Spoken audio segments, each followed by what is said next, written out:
Bismillahirrohmanirrohim. Mehribon va rahimli Allohning nomi ila boshlayman. Alloh, undan o'zga iloh yo'q. U tirikdir va qayyumdir. Uni mudroq ham, uyqu ham olmas. Osmonlar va yerdagi narsalar unikidir. Uning huzurida o'zining iznisiz hech kim shafoat qila olmas. U ularning oldilaridagi narsani ham, ortlaridagi narsalarni ham bilur. Uning ilmidan hech narsani ihota qila olmaslar, magar o'zi xohlaganini xolos. Uning kursisi osmonlar va yerni qamragan. U ularni muhofaza qilishdan charchamas va u Ali va Azim zotdir.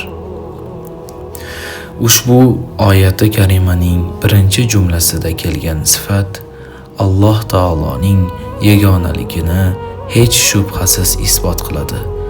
Boshqa dinlarda paydo bo'lgan noto'g'ri aqidalarni ham to'g'rilaydi. Payg'ambarlardan keyin ixtilofga tushgan ummatlar Allohning sifatlaridan ham ixtilof qilishgan. Misol uchun, Iso alayhisalomdan keyin butunlay adashib, Allohning zoti haqida noto'g'ri aqidaga bordilar. Ular uchlik nazariyasini yaratib, Alloh uch zotning uchinchisidir deganlar. Boshqalar ham shunga o'xshash ixtilof qilishgan. Islomiy tasavvur bo'yicha esa Alloh, undan o'zga iloh yo'q.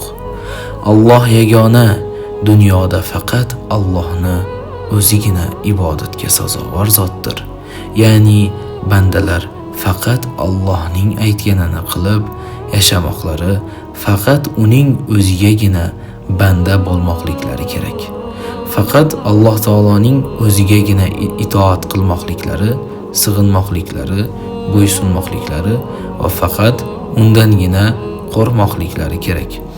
Faqat Allohning shariati, qonun qoidalari, dasturi asosida yashamoqliklari kerak.